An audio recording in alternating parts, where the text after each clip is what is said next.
Larry Block asked us for a short story, a down and This is dirty about a year or New so. York short story. He wanted an historical short story for Manhattan Noir, and a few years ago. Okay. And so we thought and we thought and we thought, and Marty has always been fascinated by an Italian cop named Joe Petrosino.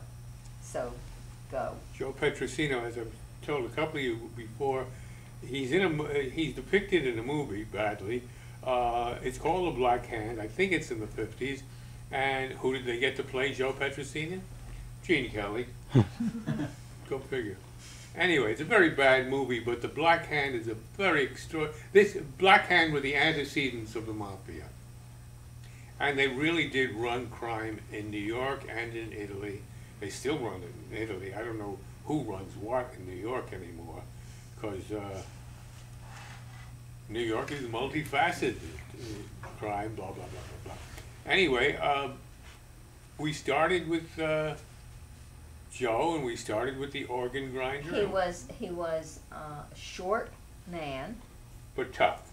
very tough, pockmarked, I think. His mission as a cop, there were very few Italian cops. It was all Irish. He wanted to wipe out the Black Hand in New York, and he was a master of disguise.